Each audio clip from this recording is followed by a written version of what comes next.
Um, Hi everyone, good afternoon. Welcome to the webinar. I'm Prath from the Content and Partnerships team at Tokyo Hada, also known as TYHO. Joining me today is one of our TYHO therapists, Avanti, who will be leading this session. For those new to TYHO, I would like to quickly introduce ourselves before we get started.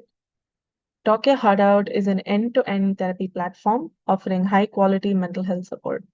This includes online audio and video sessions globally and in-person sessions in Singapore.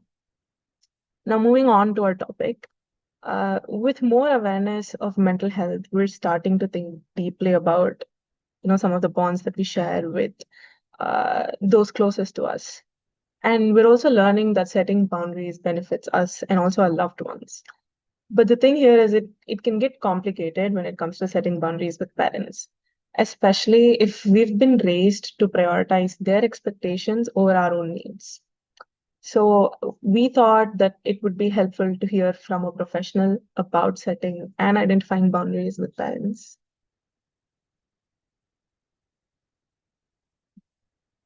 Before we dive in, let me quickly share today's format and how the session will flow. Avanti will first take us through the webinar on today's topic, and then we'll open up the space for a Q&A segment. You can type your questions or share your experiences in the chat anytime. We'll try to get to as many as possible at the end. If you'd like, you can also unmute yourself during the Q&A section and ask your question directly to Avanti. Now, let me introduce our speaker for today.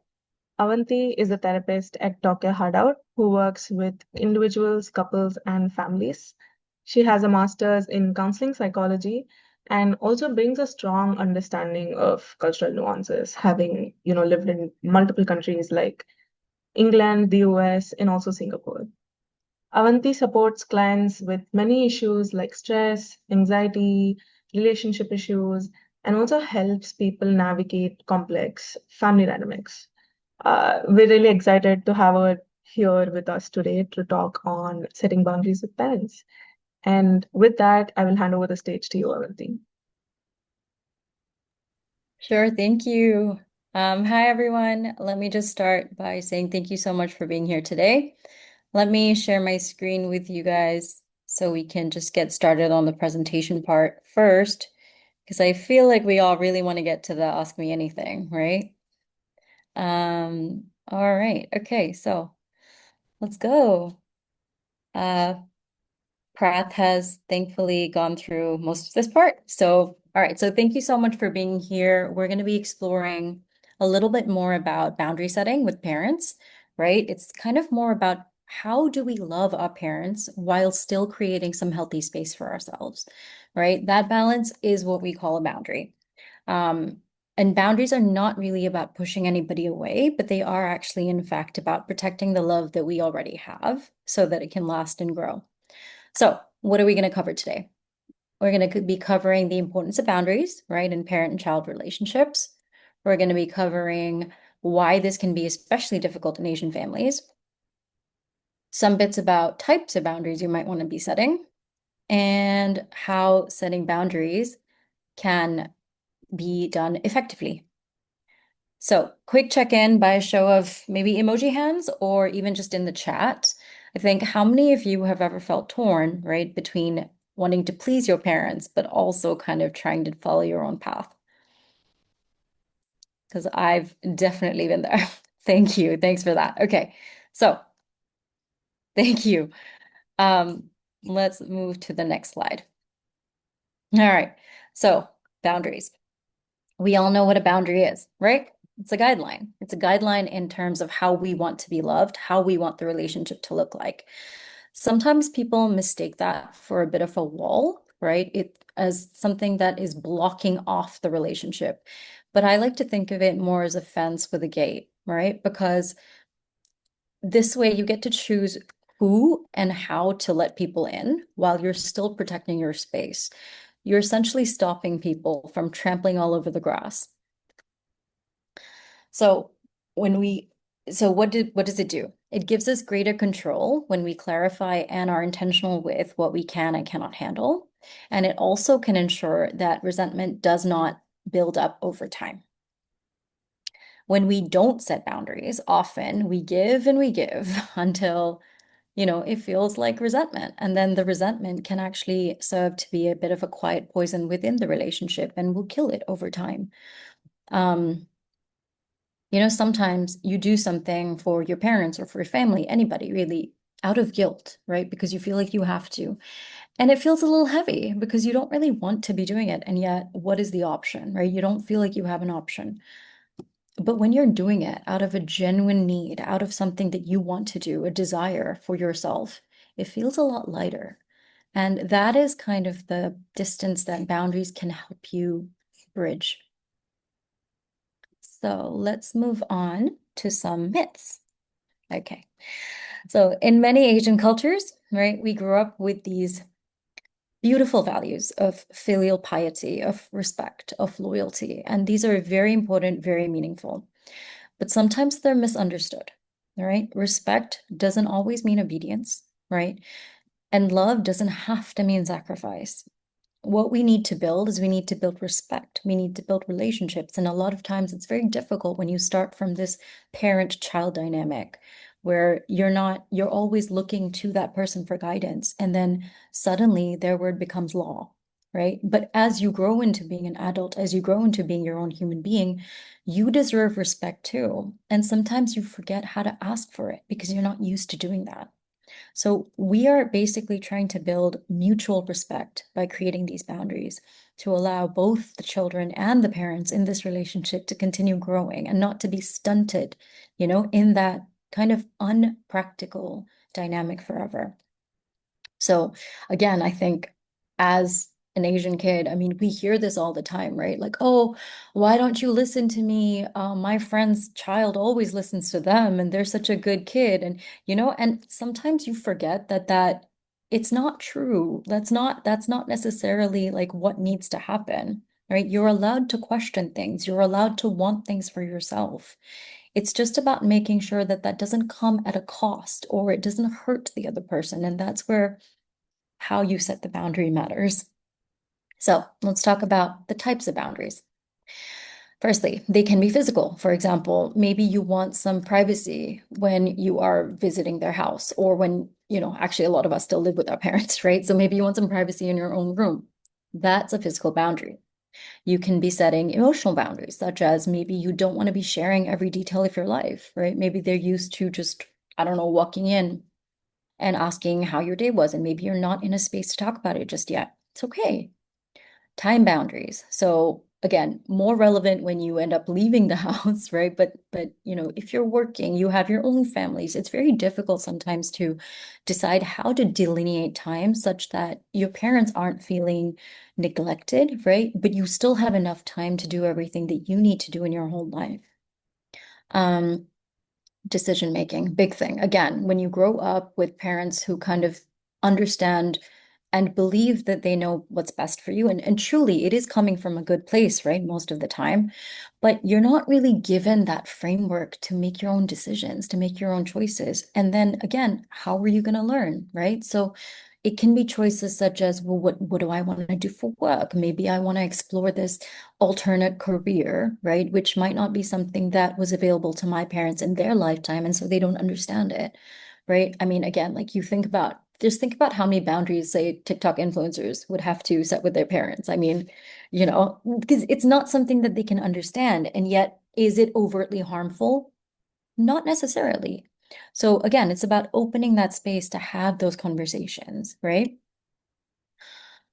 Um, okay, so yes, please, can I hear from you guys? In one or two words, what are some issues that you're facing in terms of setting boundaries with your parents? So it can be things like privacy, it can be things like finances, it can be things like childcare. If you could just pop it into the chat, that would be amazing.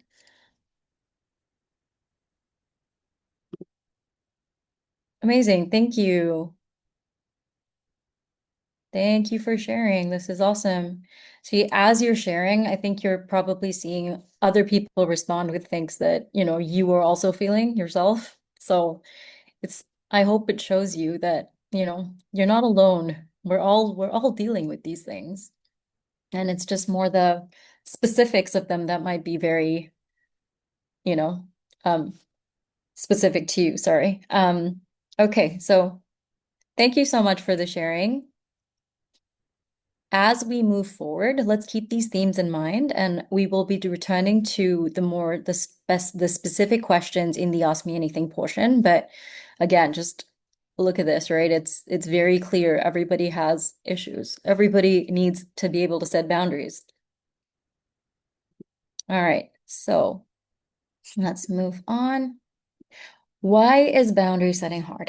Well, of course it's hard, right? We do not want to be disappointing our parents. We love them, right? We don't want to hurt them. We It's also very hard because again, that little child inside of you, right? It still wants their approval. That doesn't go away just because you become an adult, right? It stays. But boundary setting can feel very dangerous, right? It can feel weird to be asserting your independence or to be asking for things that you've never asked for before because you don't know how they're going to react. So it's hard. So let's get into how do we do this? I like to use the three guiding words, all right? Be respectful. That means speak kindly even when you're saying no, right? Be clear. Say what you mean. Do not send mixed signals. And be consistent. If you say yes today, you say no tomorrow, everybody ends up confused. So, I feel like, again, we've probably done this. All of us, we've probably done this. But if you can think of a time when you tried to set a limit with your parents, right? And then you gave in later, did that make the situation easier or did it make it more confusing? So again, it's all about thinking, what do you want? Do you want the relationship to be better long term, or do you just want to stop yourself from feeling uncomfortable in the short term? And I know sometimes it's tempting to answer, you just want the discomfort to stop, but that is called avoidance, people. So we're going to work on the more uncomfortable long-term comfort, okay? So let's talk specifics. What do we do when we're communicating boundaries? One practical thing is use I statements, right? So for example, instead of saying something like, "Oh, mom, it's really difficult to talk to you. You nag me about so many things." Instead of saying that, what if you said something like, "Mom, I'm so sorry. Can we come back to this conversation later? I feel a little overwhelmed when you're asking me all these questions and I don't have the answer. Maybe you could give me some time to think about it first." Right? So the difference is number one, it shifts blame, right? Unfortunately, the first communication, when you say you do this or you do that, it feels like blame, it feels like criticism. The other person unlikely to take it well, right? We as human beings, like all of us, parents, children, friends, partners, anybody, we get defensive when we feel attacked. So the whole point is to make sure it doesn't sound like an attack because it's not. It truly isn't about saying you do this and you do that and I wish you wouldn't. It's really about just saying this is what I think will help us both, right? So, so what does it look like in practice? Okay, so get clear with yourself first. Well, what do you want, right? If you don't know what you want, how is anybody else going to know it? Secondly, use some I language, right? Like we discussed. Thirdly, offer alternatives. So for example, in step two, you say, I can't do dinner, but I'd love to see you next week. That's an alternative. Maybe you can't do dinner, but maybe you can find some time for a coffee. Maybe you can go for lunch. Maybe you can invite them to spend time with you. Again, look at the need. The need is that they want quality time with you. How do you give them that, right? Without impinging upon your own, not comfort necessarily, but your own schedules, right? Or your own obligations. Stay consistent. Do not say yes if you mean no, unless it's an emergency, obviously. But if it's just about a dinner and somebody gets upset with you, oh, why did you've never said no before? Why are you saying no now? It doesn't matter. You are going to face some pushback, right? But you have to be consistent. Otherwise, they're just not going to trust that boundary, and it's going to become so much harder for you to set more in the long run. Okay. Lastly, yes, handling pushback calmly. I understand that dinner is very important to you. I think it's because you want some quality time. I love spending time with you too. I just really can't today because I have this much. And again, you go into as much or as little detail as you want, but see their need, validate their need, right? That goes a really long way to them not getting upset. So, but let's talk about if this is your first time. Okay, Completely normal to be nervous, completely normal to be scared. Okay, you might wonder, what if this upsets my parents? What if I hurt their feelings? Some people worry that if I say no, I'm going to lose the relationship. And many of us don't really know how to communicate it, right? The fears are valid, but you can reframe them, right? If you're worried about upsetting your parents, remember discomfort comes with growth, right? Not always, but in these situations, it something feels off. It doesn't mean that something's wrong. It just means that something new is happening, change is coming, right? Honesty builds trust over time. Like if you are consistently, for example, saying yes to meeting and then flaking last minute because you can't make it, right? Because you couldn't say no because of your obligations and yet you don't come, they're not going to trust you long term. This is, again, not just limited to your parents, but being honest, being authentic with your boundaries and with what you can and cannot handle is going to go so much further in terms of setting up this healthy and trusting relationship. So, yeah, self-respect is not selfish, right? If you do not have a full cup to pour from, what's going to happen, right? It's not going to end up being a very comfortable or happy relationship for anybody involved. And again, if you worry about losing the relationship at all, I mean, look, healthy love, it allows for space, it allows for independence, it allows for growth. The one thing we as human beings are capable of doing is growing, right? Is changing. And if we do not hold that space for anybody else, then there is something wrong with the attachment, right? And that's a different area to explore. But a healthy and intentional boundary is not going to cause a broken relationship. So yeah, and at the end of it, everyone deserves respect. You all deserve a chance to set a boundary, to live your life the way you want, as long as you're not hurting anyone. So very natural to feel fear, but just reframe it to help you kind of get more confident with doing that. Okay, so now let's talk about the actual specific scenario, right? The conversation you're going into. First thing to do, ground your body, right? Breathe intentionally. What does that mean? You can slow your exhale because in doing that, it signals safety to your body, right? Relax your posture. If you find yourself clenching your jaw, you're tensing your shoulders, lower them. Be intentional. See where the tension is and relax it. And yeah, you can feel your feet. Press your feet into the ground. That can be a very, very good safety signal as well. Um, Anchor your mind. A lot of times in these conversations, we are hurtling on ahead. We're thinking about the consequences. We're thinking about the things that are not spoken. We're thinking, oh my gosh, this is the first time. Am I going to have to set another boundary? And you are basically getting very anxious in your own body, right? A lot of times, if they respond negatively, which they can, right, especially if they're not used to you setting boundaries, that can also trigger an emotional response. Pause. Take that minute to reset and to understand what's going on in your own mind. You can also name that emotion. So, for example, saying something in your own head like, oh, I noticed I'm getting frustrated because I feel like she's not hearing me or he's not hearing me.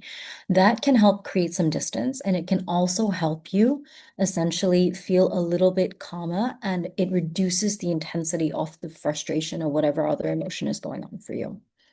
And last thing, reframe the goal. So again, we start with the boundary setting, thinking, okay, I'm going to set this boundary and it's going to go really well, and I'm going to feel a lot freer and the relationship is going to be a lot healthier.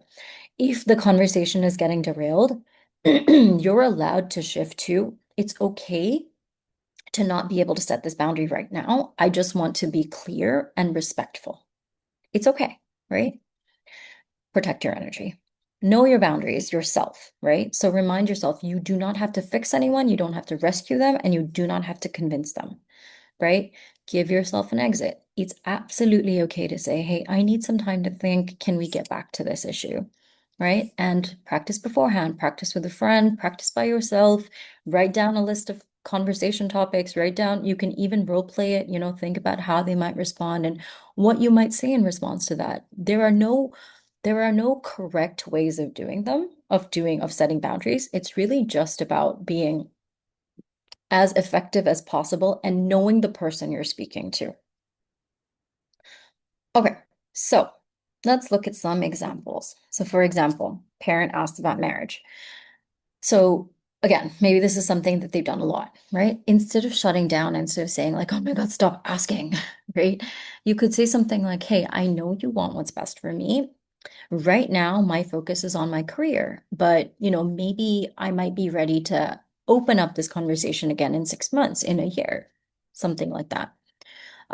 Your parent wants to talk to you daily, but you feel drained. You're very stressed out. Instead of feeling guilty, right? Instead of knowing, oh my gosh, they want to talk to me and I'm not available. I feel so bad.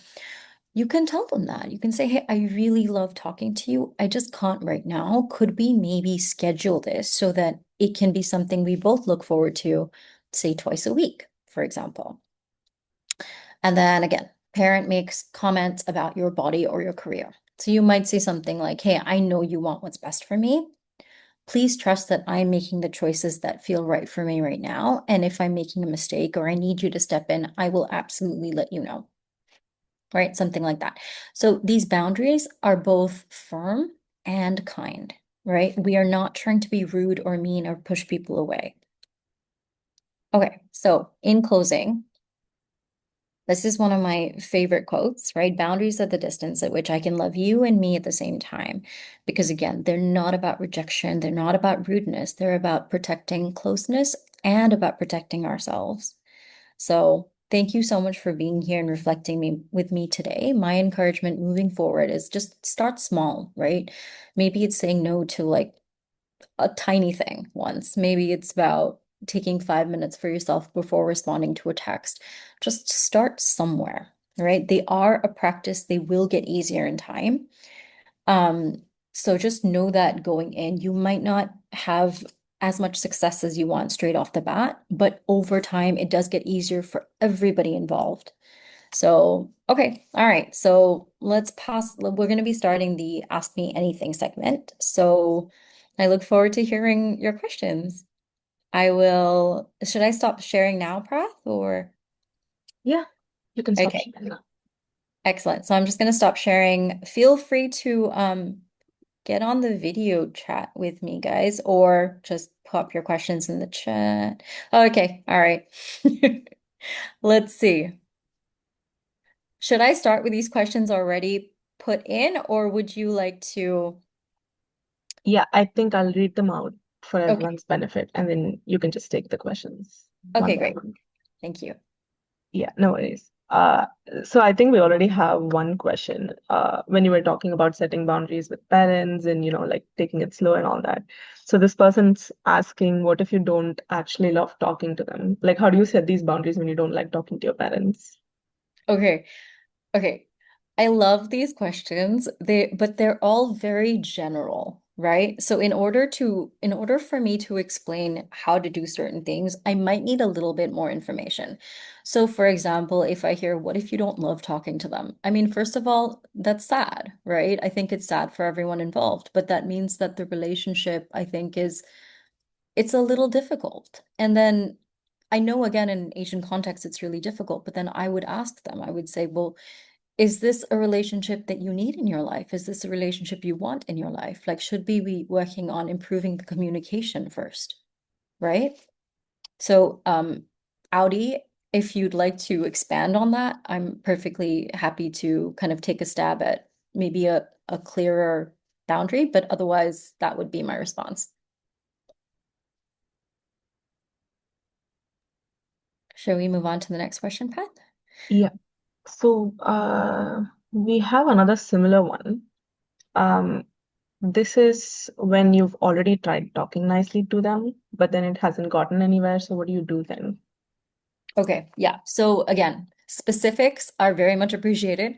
But in this situation, if you've already tried talking, you've already tried to set the boundary, and you feel like you've structured it in a very intentional way, then you can also set an implicit boundary, right? So, for example, again, I don't know the specific situation, but if it's, for example, your parent is calling you every day, right? You've already said, hey, please, can you not call me every day? This is getting very overwhelming, or I just don't have time. I'd love to talk to you another time, but they insist on calling you.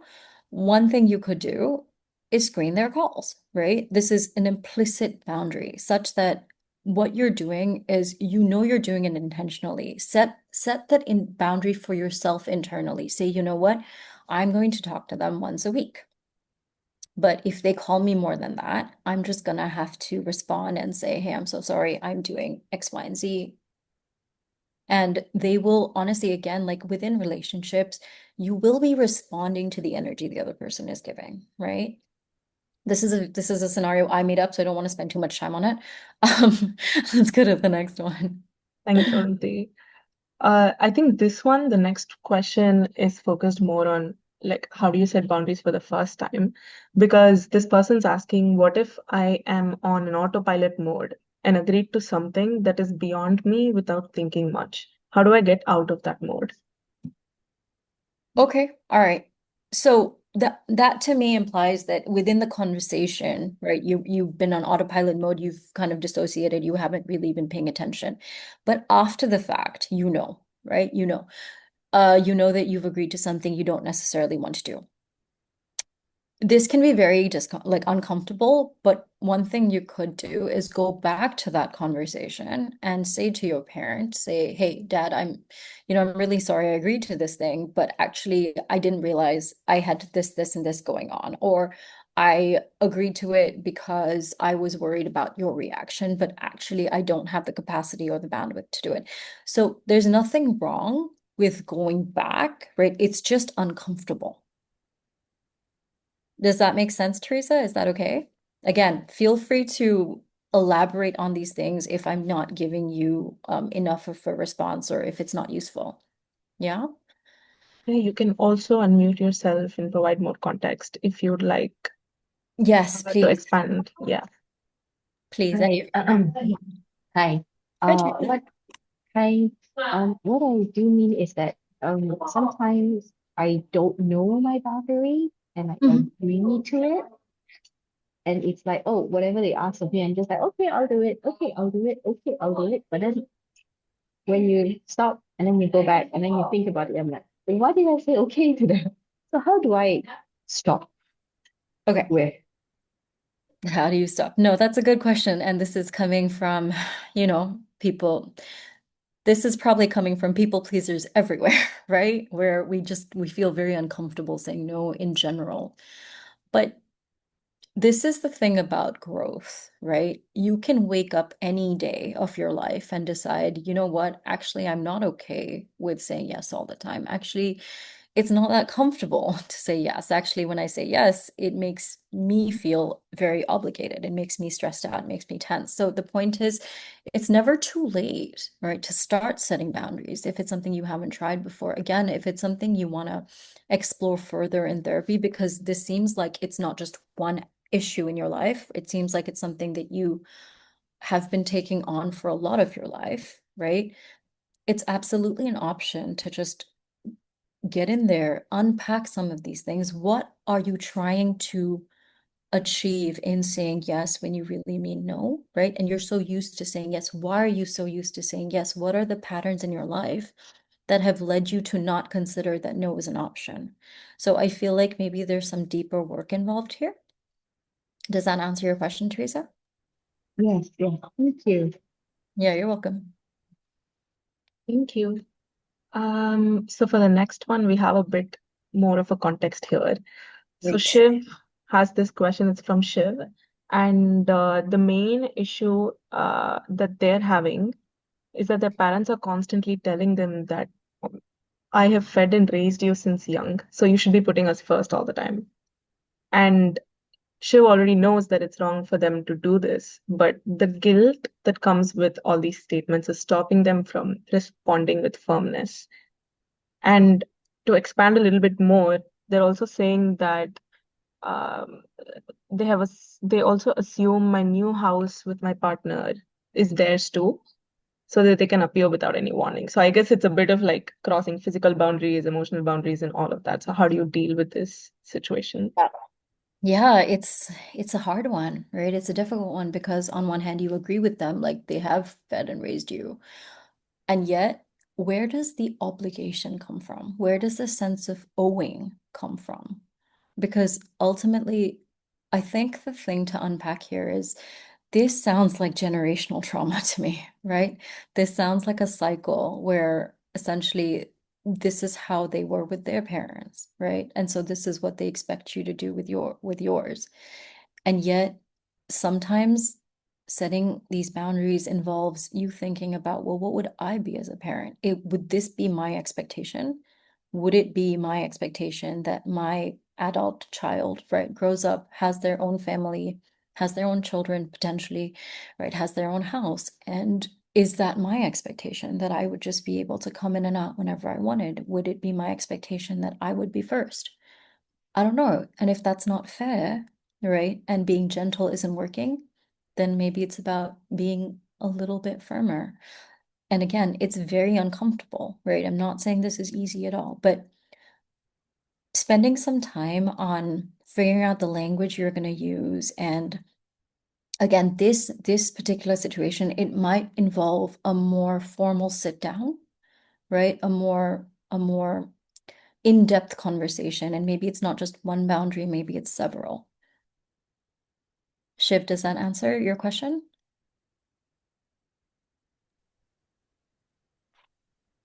Thank you. And Shiv, feel free to get back and ask more questions if you'd like to, like explore that a little bit more. In the meantime, we'll move on to the next one. This is slightly different from the ones that we've explored so far. It involves a bit of parental gaslighting. Okay. This is how the question goes. How does one handle gaslighting parents? For example, explaining how a situation distresses me, but the parent gets defensive and turns the situation around. Yeah, really frustrating. Okay, three options here. One, go to therapy, right, with your parent, so that there is a neutral third party explaining to them what's going on. Because a lot of times when you are directly involved in that conversation and you are the one who is essentially trying to explain, like, wait a second, this was supposed to be about my feelings, how did it get turned around to yours? It can be a very deeply triggering conversation, right? There will be a lot of defensiveness involved, et cetera, et cetera. So number one, going into therapy and having somebody else talk to them in front of you and help you explain what's going on could be helpful. Second option, cut them out, right? Horrible, harsh, I know, but this is one of those points at which we have to decide with every relationship how it's serving us. So maybe they're gaslighting, but they're also really lovely, right, in other ways. And then if that's the case, then maybe you accept that they do that and you do not look for understanding from them anymore. Don't look for validation from them, right? That is, I think, something that a lot of us have learned over time. It's like, this is one particular aspect that my parent might never have the capacity to understand. Do I want to keep explaining it to them over and over again?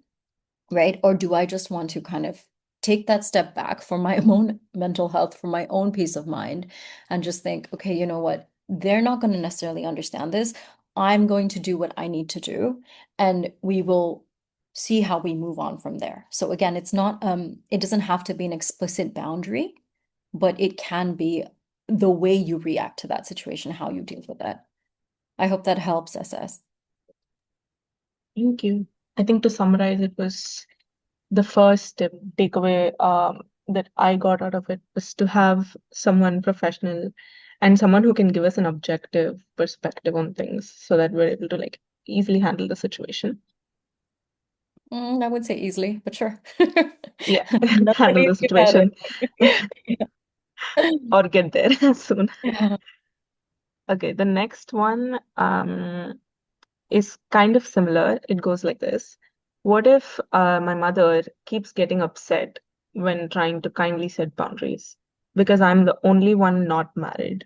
So I guess this person has siblings and they've all been married, and Jessica is the only one who's unmarried. So how do you deal with this very specific situation? Um, I'm going to assume that your mother still lives with you, Jessica, because then that also makes it harder, of course. But essentially, yeah, I think this goes back to my previous point, which is sometimes they're not going to understand necessarily. But when you're trying to kindly set boundaries and you're the only one unmarried, maybe you can explore again, like, why does being unmarried lead to you having less value or deserving less of your own time, right? And this can be, again, part of the very traditional mindset of like, okay, well, if you're not married, then you are responsible for me and only you are responsible for me, right? The other thing I might do in this situation is get your siblings involved because it's not fair, right? Just because you're unmarried doesn't mean that you're the only child, right? And that dynamic can be helped by even your siblings getting involved. Sorry to interrupt here. I just realized there's a slightly more context involved. The next message says that the mother is dependent because father passed away, but it's been 8 years now. So with Yes. some more of this context, do you have anything else to add? No, then I would say it's even more important to have, like, say, a family meeting, right? Because again, you're trying to set boundaries, they're not being received, and yet you are situationally a bit stuck. So, yeah, I wonder if you've had that conversation with your siblings, if it would be a possibility to get everybody together, right? And understand, hey, this is actually not working for me very well, and this is what would be healthier for us all. Thank you. Mhm. We have a question from someone who'd like to be anonymous here. Sure. So they've learned a lot about setting boundaries in various aspects of life. But what they're struggling with is that relationships are usually two-way, right? And us knowing boundaries is not the only thing that's going to help because the other person might not know them or might not be aware of these boundary setting skills. So Mhm. in this specific context, they're asking, I'm still working on my growth. So how can I navigate situations where I'm likely to be triggered over time, where walking away feels wrong and the issue feels ongoing? So I guess it's a bit layered. One is if the other Yeah. person is not aware, what do you do? And the second one is if you are aware of these skills and you're getting triggered over time, how do you deal with it? I wonder if it would be worth putting a pause on the relationship itself. So, for example, taking some steps back, right? Which doesn't necessarily need to be communicated, but while you are healing yourself, while you're figuring out your boundaries, while you're figuring out what you want the relationship to look like, you don't have to walk away from it completely, but maybe taking a few steps back will give you the kind of space that you need to explore what will serve you more fully. Um, and yeah, it's not always about communicating boundaries in this way. Like I said earlier, it's okay to have implicit boundaries, right? Because sometimes that's just, you know the other person, you know they're not going to react well, but at the same time, you need to set it for your own good, right? So it can be as simple as just taking some space without necessarily having to communicate it. Um, yeah, I hope that answers the question. Thank you. Moving on to the next one.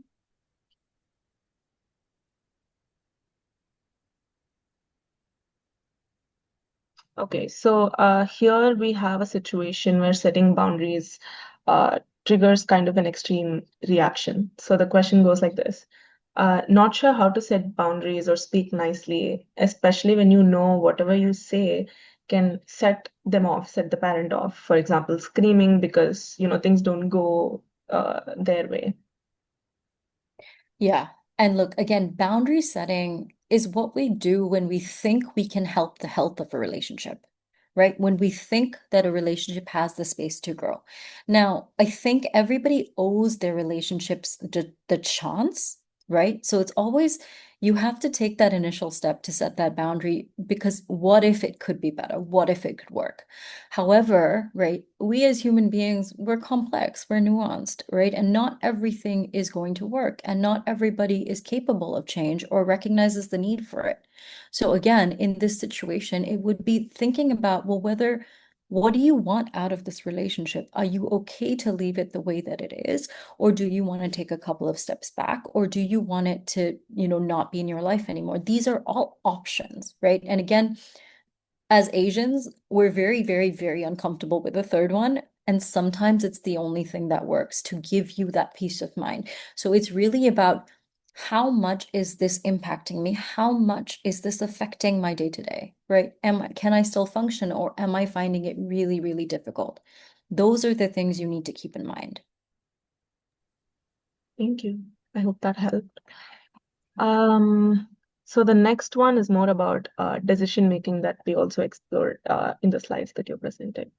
So the Mhm. question goes like this. I make decisions and my parents pretty much ignore it or forget about it. And they reply by saying, if you don't like what I've done, then just leave. So it can get quite frustrating to feel like my decisions are not being respected. How do you deal with the situation? Hmm. Okay. And it sounds like the decisions being made are more communal decisions, or are they about your own life? Because if they're about your own life, then again, the decisions you make are decisions you make, and nobody can really do anything about it after the fact. But if they are more communal decisions, then yeah, something like, okay, if you don't like what I've done, then just leave it is very frustrating, absolutely. And at the same time, it's very situation specific, right? What does it mean? If it's what are we eating for dinner, then is it a conversation you want to have? Is it a fight you want to have? But if it's a lot deeper than that, then again, like what do how much effort do we want to put into kind of challenging this behavior, right? Because again, what would happen if you tried to carry on the conversation after that? So, for example, if they say, okay, if you don't like what I've done, then just leave it. What if you said something like, hey, but I really can't leave it because this is actually very important to me. Can we please discuss further, like why you decided to do this? So, I don't know if it's possible, but try to get to the underlying need, try to get to the underlying reason for them making the choice that they made, despite knowing what you want. Because a lot of times that can help you reach this compromise of, okay, well, this is what you want, and this is what I had decided, and I thought we were going with. Why, how do we bridge that gap? You know? So again, specifics would be better here, but it depends on the decision itself, but very frustrating, very, very frustrating. I get it, Ian.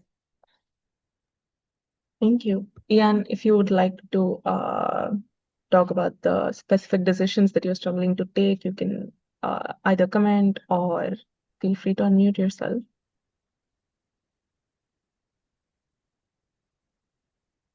Or we can move on to the next one. Yeah. Yeah. So we have a couple of questions on very different types of boundaries. This one I think is again like a bit of a physical boundary, if I'm not wrong. The question goes like this. If my mom keeps touching my stuff and decides what needs to be thrown away without my permission, yet continues despite already communicating, how does this person handle the situation? Okay. Would it be possible to store the things you don't want thrown away somewhere else, for example, right? Put it in a friend's house, rent a locker. I don't know. Like, but the point is that if this is, again, if these are things that are important to you and you want to protect them, protect them. You don't have to get other people's permission, right, to protect your belongings. It's just more about after the fact, there might be another difficult conversation to have. But is that better or worse than her throwing your things away? I'm not sure. Thank Um, you. yeah, Bram, if that, I hope that was helpful. So the next one goes like this. My family is Mandarin speaking and not emotionally articulate to accept the rational boundary type of language typically used. I have to learn to speak in their way to get the point across, which is short, direct, and clear. But it's hard from a soft spoken person like myself. What's your advice? Okay. So my understanding of this is that you're struggling to be short and direct because you're naturally soft-spoken. So would it be possible to adjust the language used in terms of like, I don't, again, because this is in a different language, I'm not entirely sure how this works. But in English, for example, you could get the message across and then say something like, is that okay? So you get their, I guess you get their input after the fact, after setting that boundary, which helps when you're a little bit softer, right? Which helps when you don't want to be as direct or firm. Again, in Mandarin, I'm not entirely sure how that would work or what that would look like. But also when you're talking about emotional articulation, I think, again, it's one of those things. Do you need their understanding or do you just need them to do the thing? Right? Because that will also affect how you communicate that. Yeah, I hope that helps. Thank you. We have another anonymous question. Mm, So the context is that this person's mother has been diagnosed with psychosis, and she was working 11 years ago before COVID happened. The problem is that the mom doesn't socialize much, only goes to the church now and then, and the person's sibling is also married and away from the house. So the question is, give me a second. mhm.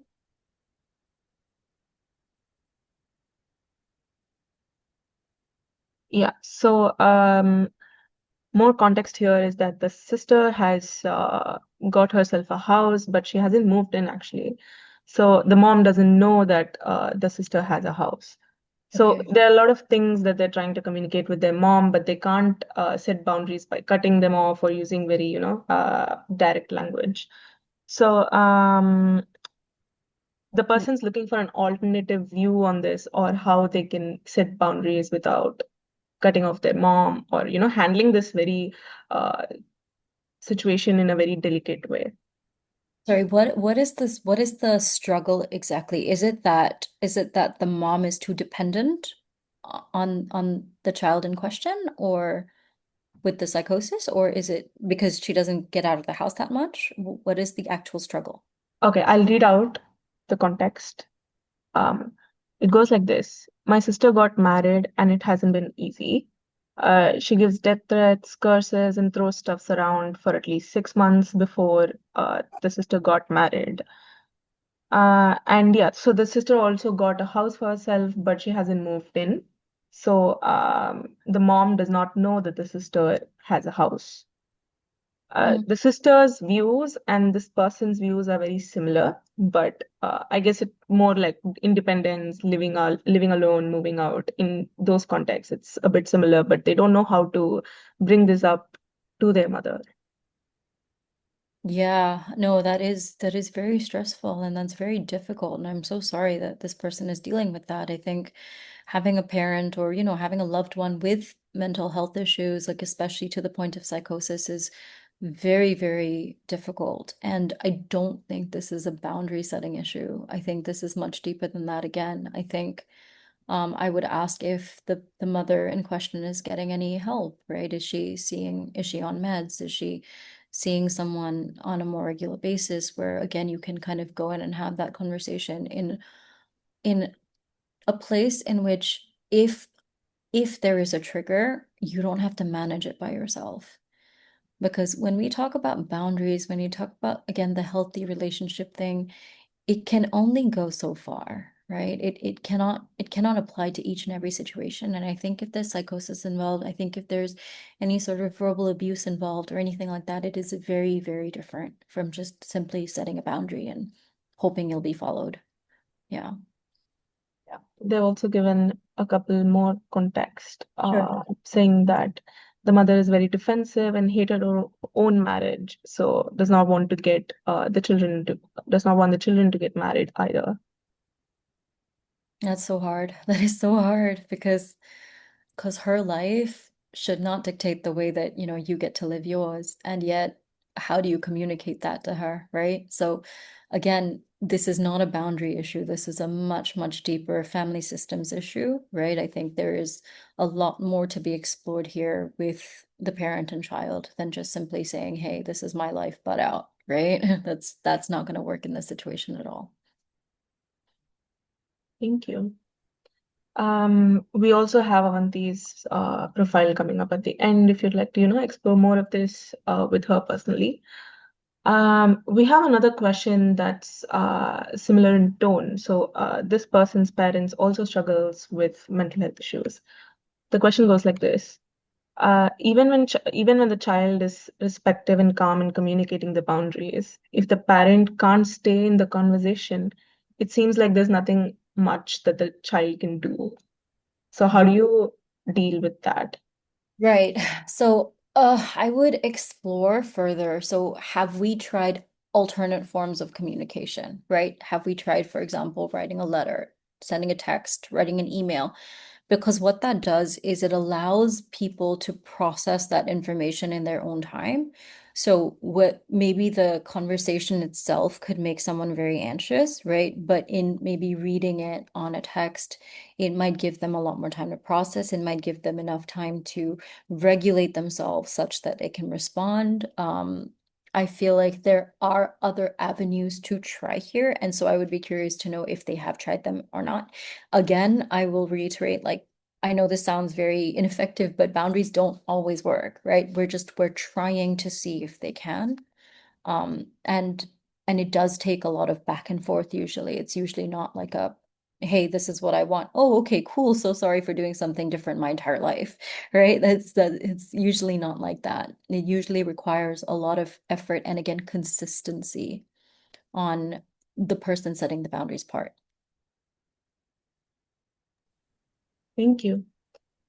We have another one that involves a bit of context. So, this person has very strict parents and wasn't allowed to go out a lot, wasn't allowed to join clubs or hang out with friends. And because of this, they don't really have a lot of friends, or they're not really sure how to make new friends. And all these probably childhood experiences, teenage experiences have made them very lonely. Now they do have a small group of friends who love and accept them. But the thing is that they're still being controlled on when, how, and how long they hang out with these friends. So they don't know how to explain their needs to their parents. They feel lonely because they don't get to spend much time with their friends. So how do you navigate this? Yeah. Um, I guess again, the initial thing would be, have you tried to be very vulnerable with them? Have you explained to them in a way, again, which isn't blaming, which isn't criticizing? And, I wonder if you use language such as, for example, hey, mom and dad, like I know you've always been very protective of me, and I know it's come from a good place, or, being concerned about what other people's intentions might be.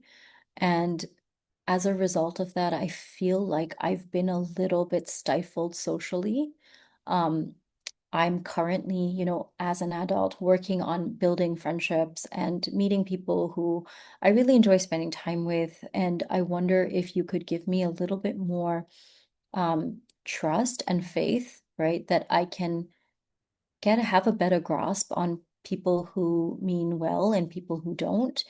And, maybe if it helps, I would love for you to meet them so that you feel more comfortable going into it. But I really, really would like some space and time to explore these new friendships that I'm very, very happy to have, forged.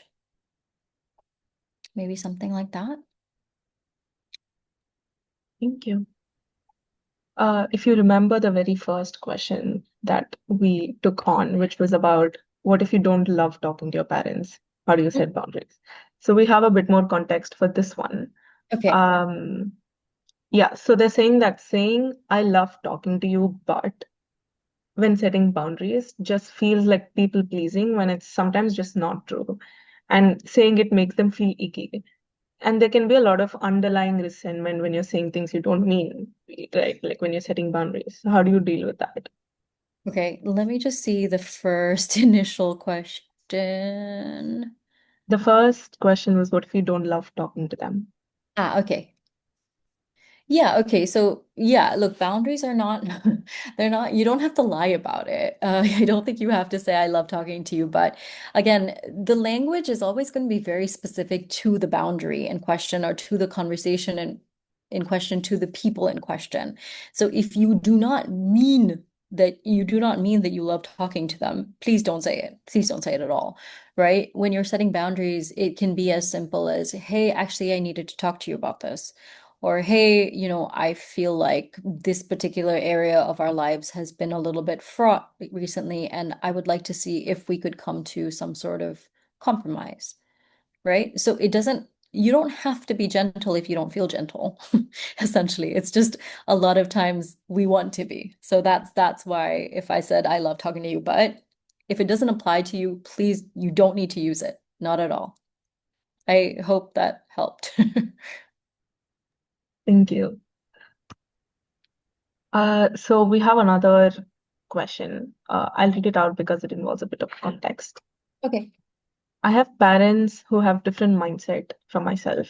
They have a very corporate, performance-based mindset where success in life is justified by a good salary, which Leo doesn't find true.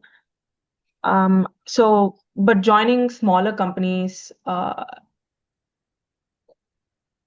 is seen as lower class or less successful. So the parents see this as lower class. How do I change their mind or refrain them from commenting things like this when I dislike it? And so because it's like always coming up in conversations about how, like these class differences and all that, how do I tell them discreetly to keep their opinion to themselves? Mm. Yeah. Okay.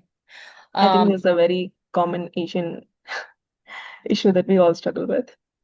yeah, again, it's a lack of understanding, right? And it's a lack of openness to the possibility of something different from what they believe. And so I think you're right. I don't know if it's about changing their mind on this necessarily, but sometimes what people do is you can look up statistics, right? You can create a presentation. If you think there's any chance of changing their mind such that the conversation never comes up again, that's one thing to do, right? You could honestly just tally up all the different stats in terms of like, well, what does success look like? Why is it different for many different people, right? Et cetera, et cetera, et cetera. Like there are studies out there.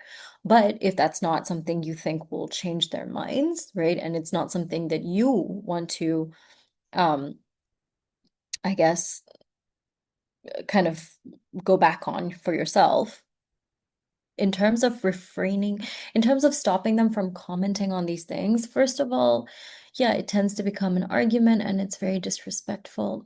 I wonder what would happen if you said something like, hey, the thing is, I know where you stand on this, and I think we disagree. And when you bring it up, it feels like you're not really respecting my opinion or my understanding on these things or on who I am, right? I think at the heart of it, we are very different people. And I think I understand that you want me to be successful in a way that feels safe to you, and yet that doesn't feel like success to me, right? So please let me make these mistakes as you see them, right? As an adult, as a human being. And if I need your opinion, I need your advice, I promise I'm going to come to them. But the more you keep bringing it up, the more hurtful it is to me. Like, I wonder, Leo, if that would have any sort of impact. Yeah, great. I see this floating thumbs up. I love it. But yeah, again, guys, if there's any extra context you want to add or you want to just like have a more free from form conversation, please just unmute yourself. I'm here for at least another minute.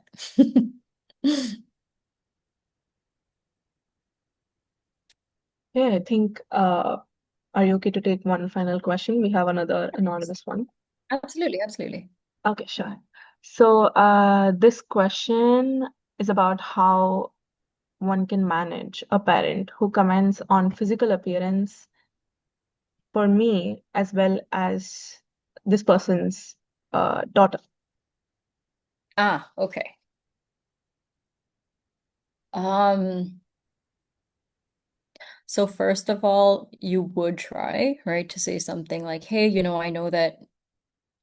I know that this has always been normalized for you to comment on other people's appearance. And I know that you've had to be subjected to it yourself, but I wonder what it would have felt like if nobody had commented on the way you looked, right? Would you have felt more free? Would you have felt less self-conscious? Like this is absolutely not like I have grown up with this, and I really, really don't want my child to have to deal with it as well. So if you have any kind of comments or anything about it, I understand that because you might not be used to, not thinking these things, but if you could just not say them, because I know that you care about me and I know that you care about my child. And I know that in telling you, right, that this will impact us negatively, I really hope that that would be enough for you to want to, curtail that a little bit better.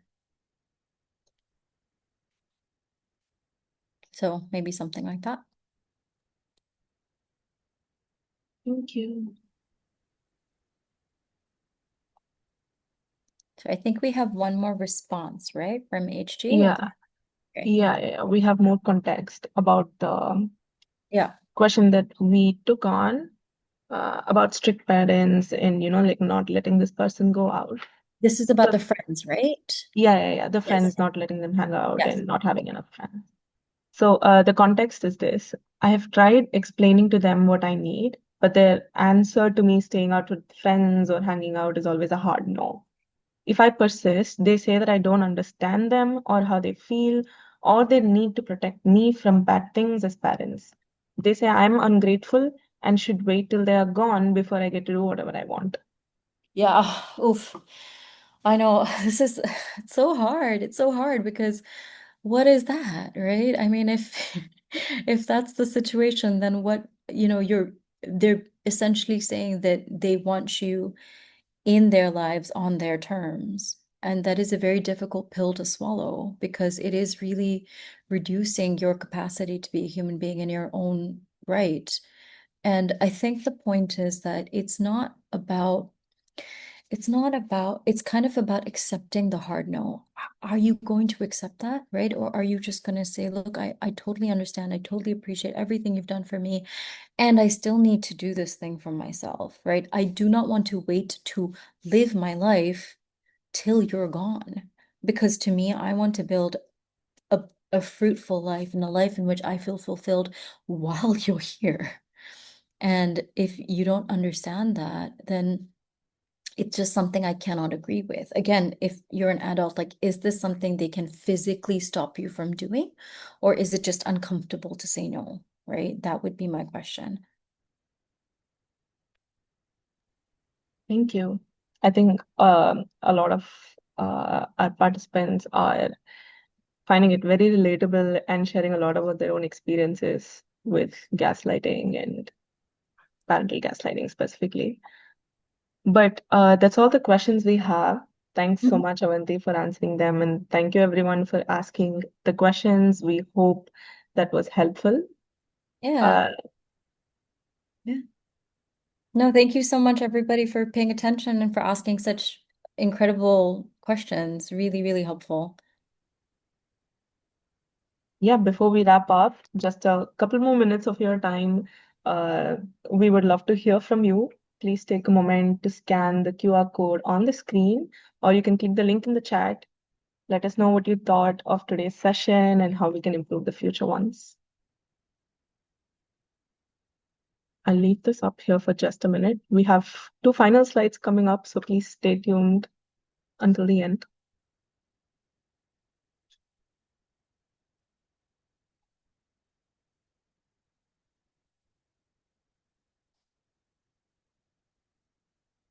Yeah, Shiv, we also have an upcoming AMA webinar, which you will see in the next slide.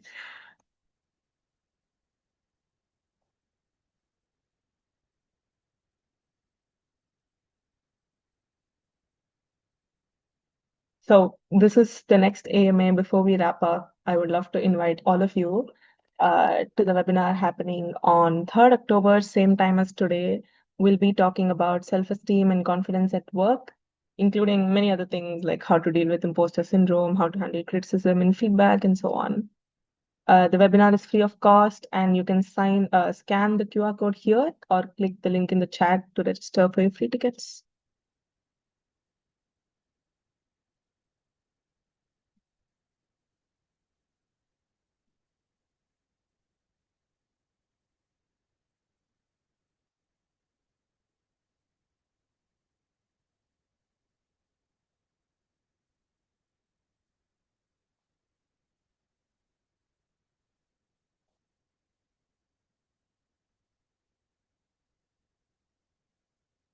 Thank you, Belle. Thank you, Anis. Thank you, everyone.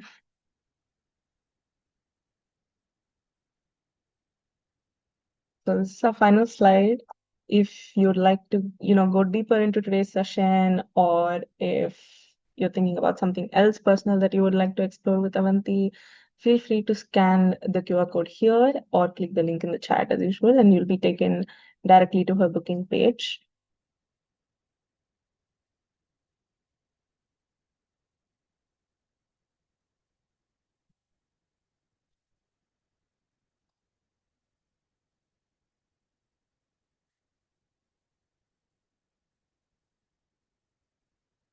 Thank you. We hope you have a great day too.